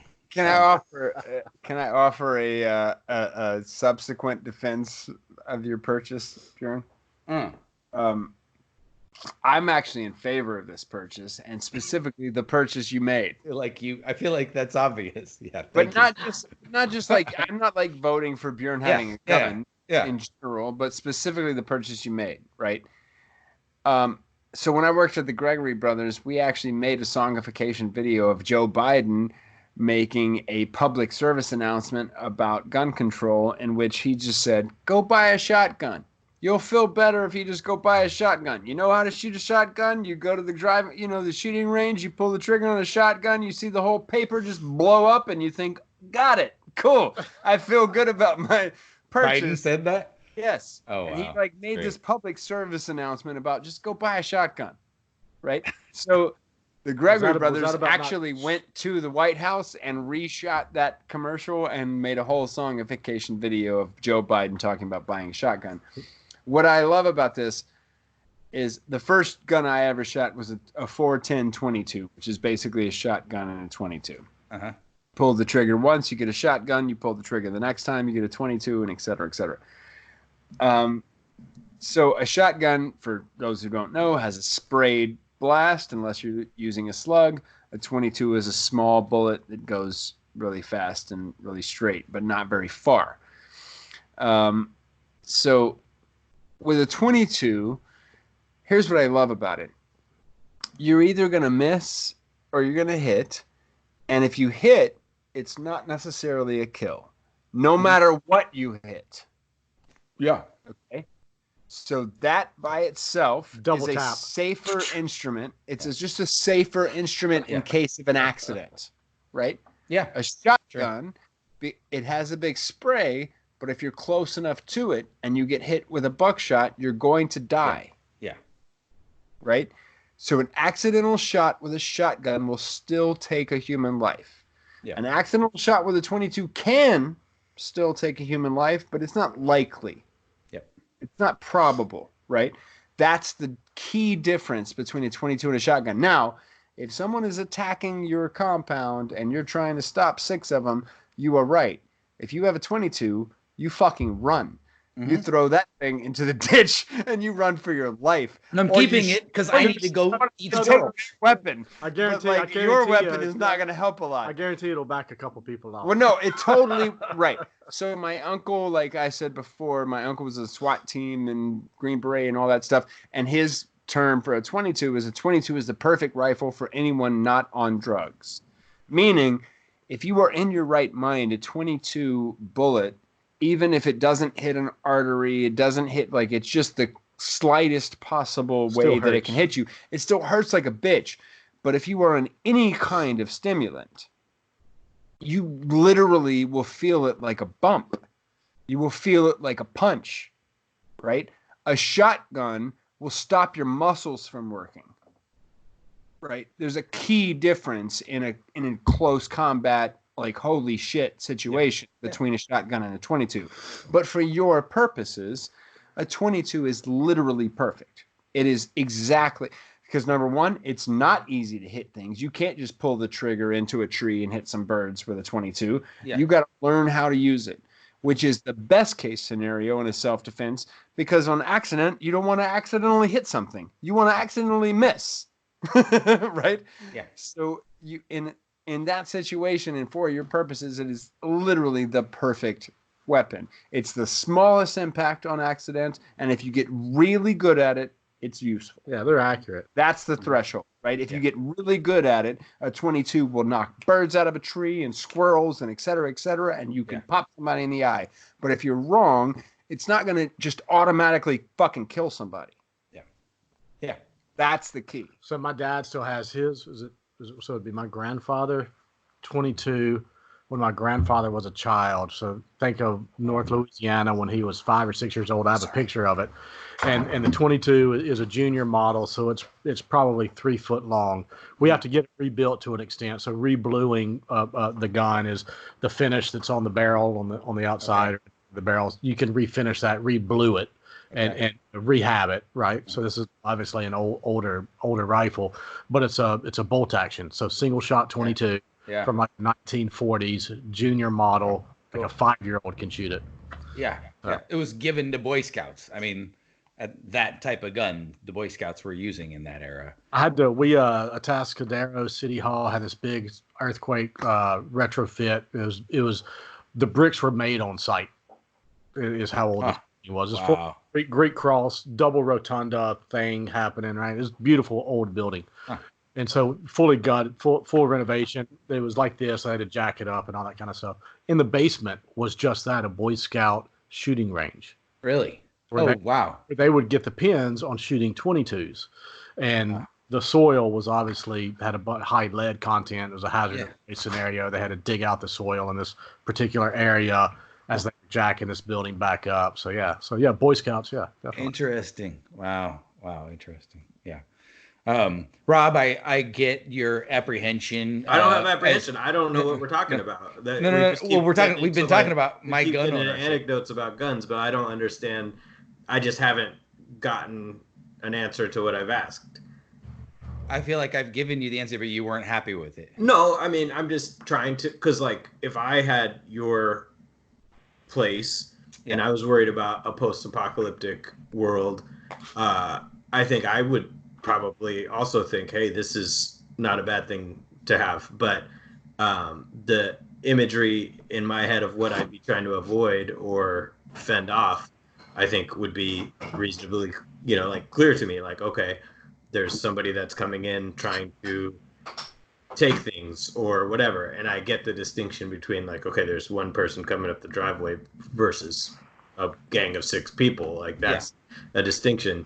But in my understanding of like the world's gone to shit, primarily the threat would be humans, but it sounded like we were saying that was 1% of the possibility. So I'm not. No, that's the ideal. I think what Jeremy was saying Should be. What the ideal should be is 99% of what you're shooting at, right, is not, people. Because we're never in 100% world. Okay, but if it's for emergencies, there's nothing ideal about it, right? Like. Yeah, no, absolutely. So animals haven't gone crazy. People have gone crazy, right? Yeah. Not necessarily. I don't know. I think that the idea of procuring resource. Now Jesus, he baits me into answering him again, and then he disappears on me again. That's the joke. What happens when you cold turkey a bunch of neighborhood dogs off dog food because it just ain't available, and you got a bunch of scroungy dogs running around now?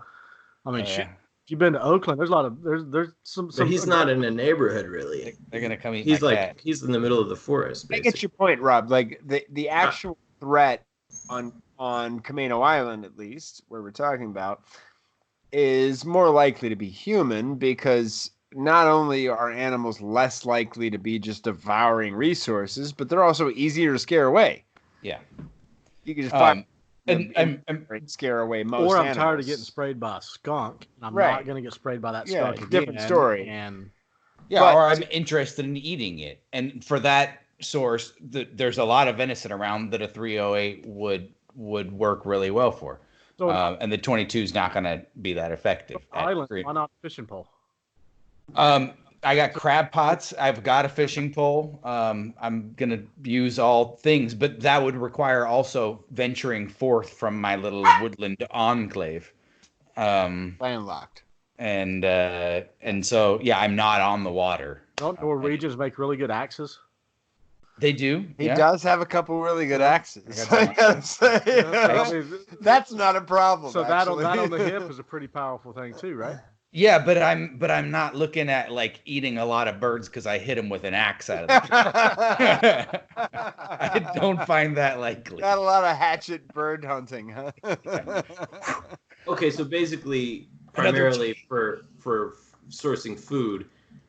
I'm envisioning that's the most likely application, regardless of what scenario. Small game eating is a lot easier with the 22 than it is with snares. Okay. Yeah. Well, I guess that's what I'm just trying to figure out. So in that case too, though, it's after society has gone to shit. Like you're not currently looking to start. I'm not really going to start eating the squirrels yet. If unintended consequences, I can pop a dude in the ass and tell him to get off my property. Yeah. Okay, so that's really not the point of getting it, is to get the guy off the property. It's just so that you guys can go get some food. It's gonna serve all those purposes. Like I don't feel like I need to put it in a box of any sort. I feel like it's a tool that has so many applications in different scenarios in the world. I just have finally come to the point where I have seen the potential for many of those existing, and I would rather be safe than sorry. Just like I wash my hands a lot right now. I'm washing my hands a lot. I bought myself a 22. I just looking to be safer than sorry. He's prepping. Yeah. Well, I would just venture to guess and say that gun will be used like most guns, in that it's 99% used in practice, if not more. meaning that almost no gun is ever used in the case that you actually are afraid you have to use it for. Yeah. Right. My dad, who I again, I can't remember a time in my life where my dad did not have a gun close to him. I don't know how that or when that would have happened. At the same time, I don't know anybody in my family or your family or extended family, and I have 20 some odd first cousins on my mom's side, of anybody that has ever had the opportunity to use a weapon in a defensive manner. Well, and I have a large family. Exactly, and they all have guns. But that's what I was about to say. My dad has guns his entire life, and he has one story. It's an amazing, crazy story, but he has one story in which he actually pulled the gun on another human being. And that was a story in which another human was robbing guns from houses, and the gun from the house next to him was just robbed. And so my dad pulled a gun on this guy and said, you're not coming in my property, and also drop your guns. One time, he was 60 something, right? Yeah. The number of gunshots, the number of different weapons that he had, the number of different situations that he was in with guns before that one moment is just astronomical. It's not 99-1. It's fucking insane. Dave does not support old people with guns. Cowboy Dave is not a thing. But my point he's is, ready to go to bed. He's like, the difference, not happy outside, not happy the inside. mentality, I think, of a prepper versus non-prepper is I'm going to spend a huge amount of energy and time in the case of that 1%. Yeah. I'm going to prepare for that 1% to make sure that's not the 1% that just outs me. That's my doing, right? But the reality of the situation, again, without getting into details, having been around a few people who have had guns pulled on them, when it's a gun pointed at a human being, every fucking thing you think you know changes. Everything shifts, and nothing else matters. And your training fucking doesn't matter. Yeah. You're what matters is, to your point, Bjorn, muscle memory. It's practice. It's if this is a thing that I can use as a tool, then it's healthy, then it's useful. If it's not, this is a danger to anyone and everyone around me in a chaos. But it sounds like at the end of the day, the chaos in this case, there's a threshold is that you could either be the problem or part of a solution. Well, knowing how to use the thing makes sense, but it sounds like at the end of the day, it's almost minimally the case, because like you were saying, if you saw people coming up, you'd probably just cut out rather than have a standoff. Right. Yeah. So most likely, if you're trying to eat a squirrel or whatever, you're not going to be fucking panicked. It'll be very helpful to know how to use the thing, and you might be really hungry, but you're probably not going to be I'll have some time. It's not going to be like that. You're not going to be desperate for your actually life. thought about, should I go run by the store and buy some ammo today? And because force protection, shotgun, that's what force protection is good for, close range, that kind of thing. I'm not a shotgun type of guy. I got 3 or 4 of them, but I'm more of a sniper mentality. Mm-hmm. So I'd rather sit back under a tree for a couple of days and just hang out and go, oh yeah, so there he is, yeah, boom, yeah, try to run at me limping from 500 yards away. Yeah. That's my more defensive personality. So, from that perspective, you might want to jump up to 22, Yeah. Yeah. Well, yeah, I mean, everybody talks about the AR-15. Why would I do the AR-15? The AR-15 is a 223. You got a 22. The AR-15 is a 223. You're 3/1000ths of an inch larger. Yeah. Right, from the AR-15 round. You have more powder in the AR-15 round, but the actual bullet itself, it's a 22 versus a 220. They're just a lot longer, right? Right. There's a different shape and all of that.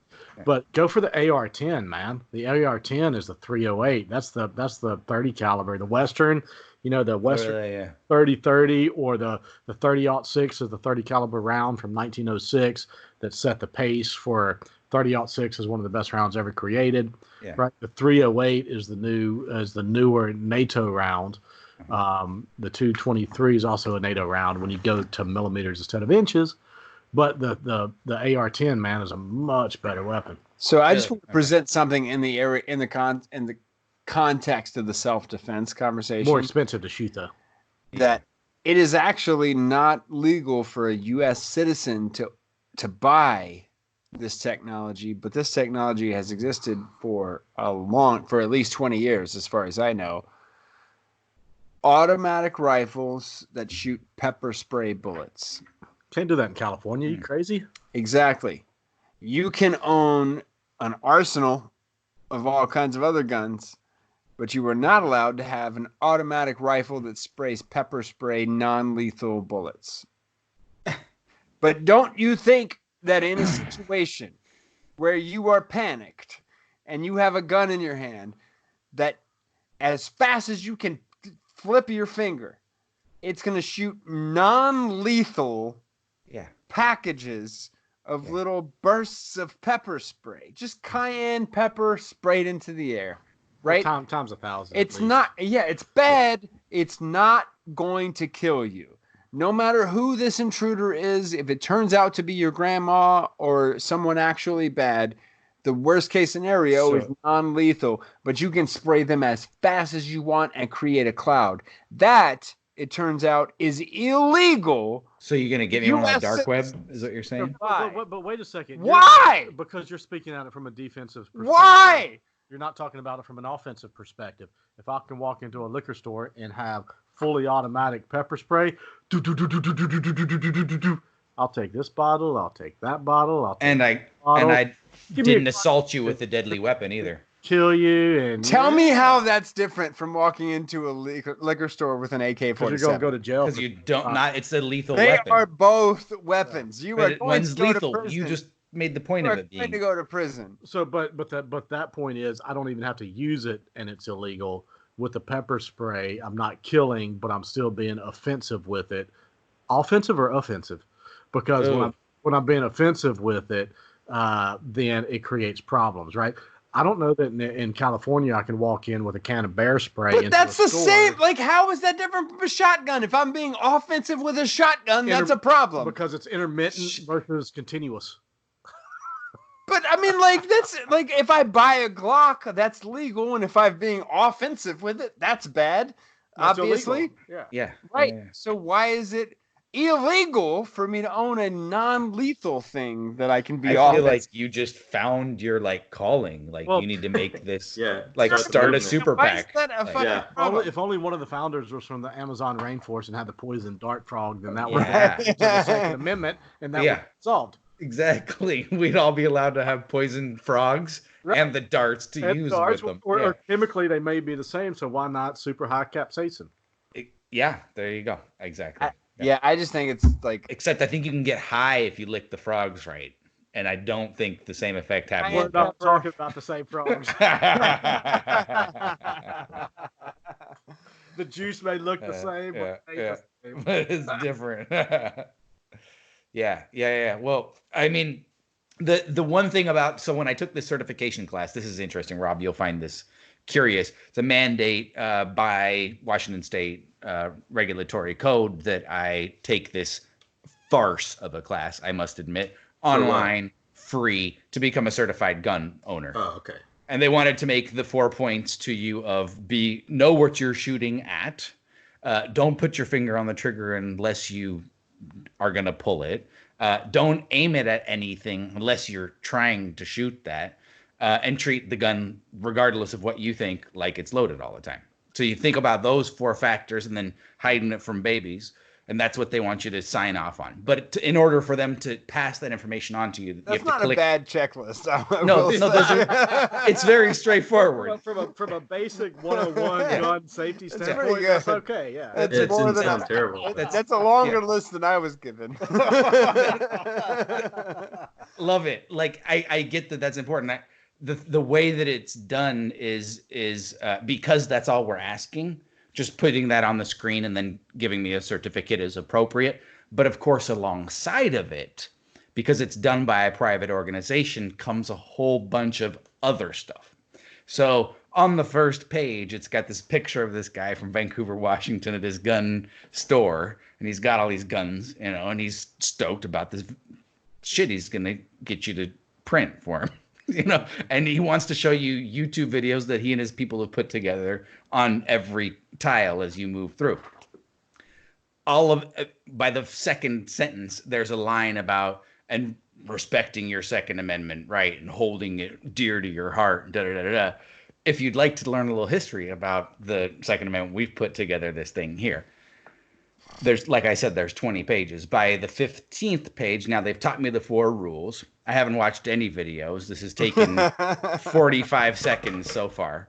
And then now they're like, how to have conversations with anti-gun voters and sway them to your side. And it just goes through these bullet points about the Second Amendment and all these things, which I love. I respect. The Second Amendment's a interesting and lovely piece of amendmentry.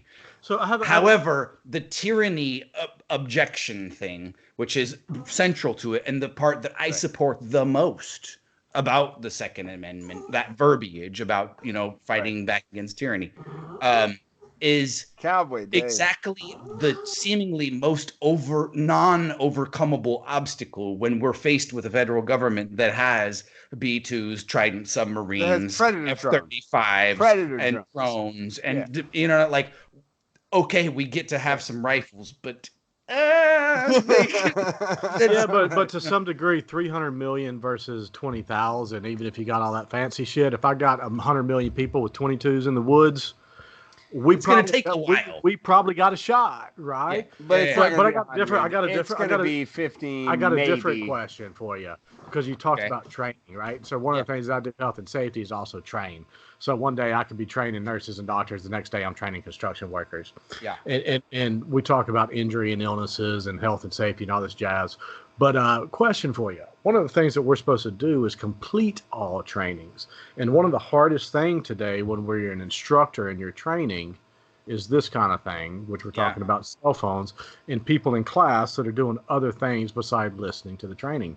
Yeah. So I'm in some of these training classes, even as a participant, where this is like my 35th time to do this as a regulatory requirement to sit through this training class to maintain my license.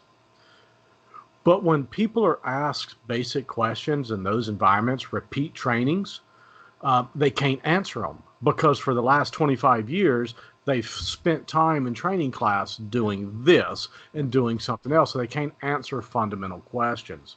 So when we look at actually being in training class and learning knowledge and doing things, as simple as it may seem, it's some of those simple things that people just don't fucking take in. Yeah. Right?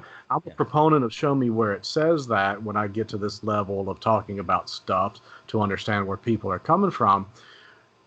But when we're there to train on something that is, in this case, hazardous, I train on a lot of things that are hazardous, and I hear you got the 4 points, that's good, but you went through 15 pages of other stuff, and it wasn't my interest, it wasn't my bailiwick, it wasn't what I was there for. However, it was what you were there for. So my question is, what was in those other 15 pages? Literally, like blips about... there were probably 4 sentences to page on average, and then a little YouTube video at the bottom. Do you have to take a test afterwards? No. Okay. You just go and you click the button that says, I did this and learned things. It's like the fire permit for California parks to go camping. You got to do a fire permit online. Right. Okay. And you just click a box. You have been informed of the basics. Say that you are not an expert. Yeah. God bless you. Move on. Good job. That's exactly what this was like. Right. And literally, like I read it, but there wasn't like additional information. I didn't watch any of the videos, so I'm sure there was tons of useful stuff that I could have taken out and will try to take out as I learn my particular tool, like how to use this gun in particular. I'll watch some YouTube about how to do that and go to a place where people know what they're doing and have them show me a little bit about it too.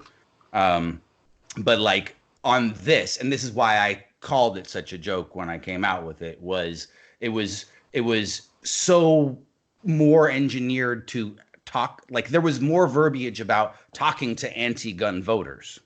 Mm-hmm. and the particulars about the Second Amendment that this guy and his team were really excited about, versus actual gun ownership and safety. So before you get a hunter, before you get a license to hunt, you have to show proof of a basic course like this. I still have my original hunter safety course. Under, I believe at that time, under 16, you didn't have to have it, but once you turned 16, you had to go through In Louisiana, it's easier to shoot a gun than drive a car. Yeah, you had to go through a general safety course at 16 because you were about to have to be the age of where you had to carry a license, right? And it's the same type thing. You go to this class. Interesting. How do you eject it? What is safety? Don't point at anybody. Now let's go shoot it.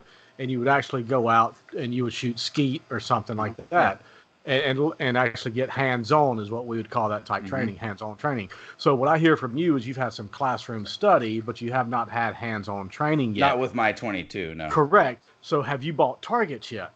No, I haven't. You got to buy. Okay, so now targets, you're going to be able to buy. Do I want a zombie? Do I want a rabbit? Nice, yeah. What do I want? Paper? Am I shooting to a hillside? Or with a 22, you can do what's called plinking.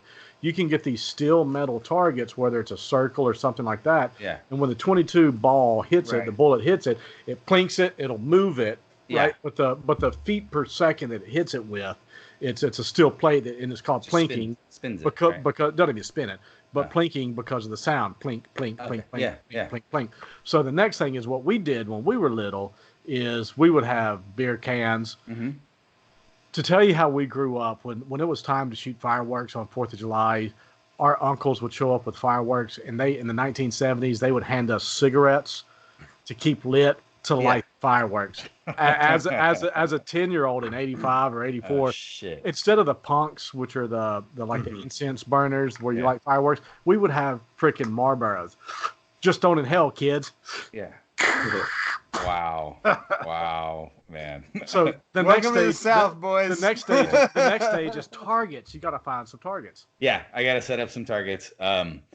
There's been a place where I shot my old BB gun for a while, but I think this one may have a different place where it gets shot. But I'd like to go to a actual shooting range. I don't know if a 22 is even appropriate there, but I'd like to have a gun safety expert not only show me the particulars of the gun. Yeah, totally, and talk to them and talk to the guys and let them know. And it's very intimidating at a gun range because dick size matters.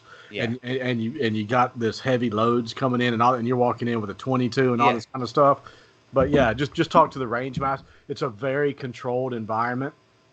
When it's time to fire and people are shooting versus when it's time to not fire and everybody's guns are safe and the range master walks up and down, firing the whole type attitudes. And they will actually kind of chew your ass out if you're not ready when everybody else is not firing to have your gun in a safe position. Yeah. I mean, because again, it's a thing. It's a thing. It's a process, right? It's a safety. For sure. But I took my wife to Louisiana and my kids. I got 3 kids now, but we took them deer hunting in Louisiana over Christmas. And if you would have seen the pile of guns on a fold-up table from everybody coming in from the woods, you're talking 30 or 40 guns, not because there's 30 or 40 people there, because there's 10 people there with 3 or 4 guns each. Yeah. And when you come back from hunting, then, maybe you're trying out a new one or you're doing some other things, but pick one up. They're all unloaded. They're all sitting there. Kids are running around and all this thing. So it's the thing about putting the gun above the door and having that familiarity with it, not being scared of it or intimidated by it, is a big part of handling it. Yeah. I got my boater's license here like 5-6 years ago. And in Washington State required me to take, it was about 6.5 hours of an online course with mandatory videos and quizzes. And I'm interested in further regulating gun ownership in this country. I think that on both sides of gun culture fanatics as well can agree that there can be simple measures taken to have better gun registration methods in this country. They don't have to be uber authoritarian. We can hide things in digital vaults, etc. But but we need people should be educated more than I was required to in order to purchase this gun. Yeah. Especially in light of how much I actually had to work to get my boating license. So gun culture, they are educated from kindergarten. Yeah. It's the urban environment that it's lacks. the non-gun culture. The non-gun culture. It's the gun regulation that's the issue, to your point, Bjorn. Is like there's a certain thing, like that's what we're talking about in like the South, as if it's one place. We keep going back to that. But like where we grew up in Louisiana, gun culture is Bible culture. It's truck culture. Yeah. It's seafood culture. It's just culture. It's just part of your world. You don't touch the hot stove the same way that you don't touch a gun until you're ready to use it. It's just always there, though. I mean, it's the same thing. Right? But there's always a stove in your house, and there's always a gun in your house. And they're equally off limits until you know how to use them. Urban groups are going to vote for further gun regulation, and rural groups are going to vote against it. Mm-hmm. Now, they probably would be far easier qualifiers into being a law-abiding gun owners in rural communities because they have so much greater familiarity with it. I just don't have weird people. I just don't have weird people walking on my property. In a rural setting? No, in an urban settings, there's more people and there's more threats. In a rural setting, it's not. Oh, see, I'm more worried about weird people walking on properties. Yeah, exactly. In the middle of nowhere. That's the only kind of person that's walking on your property. Yeah, man. There are no normal people walking on my property. There's me and everybody else. Yeah. Yeah, no, you did live somewhere with like 12 million people around you. And you have a different perspective. Yeah.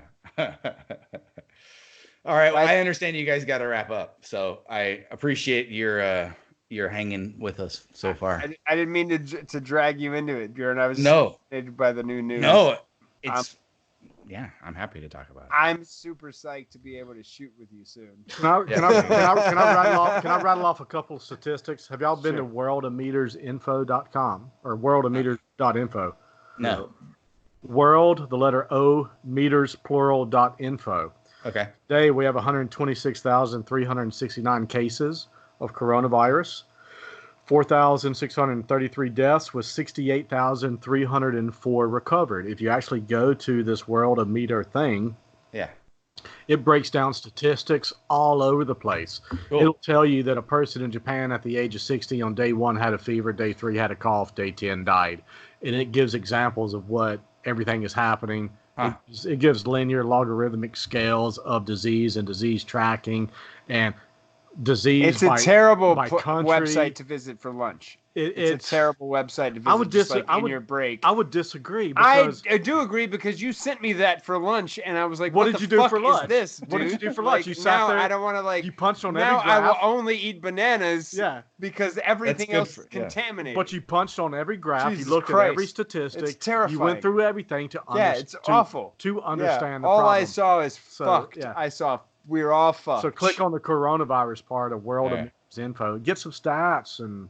It's bad. Yeah. It's not fun to look at. And Jeremy bringing in on his first time guest hosting with us, bringing us $30,000 worth of advertising money. So thank you, World of Meters Info. Thank you, Jeremy. So much ads. Well done. 30,000 richer. And with that, I mean, hey, pop some champagne. Good night, fellas. Really nice to meet you, Jeremy. Yep. Thanks, man. Good stuff. Rob. Thanks for the expertise. Yeah, man. Appreciate it. You guys have a good one. All right, guys. Cheers. Peace.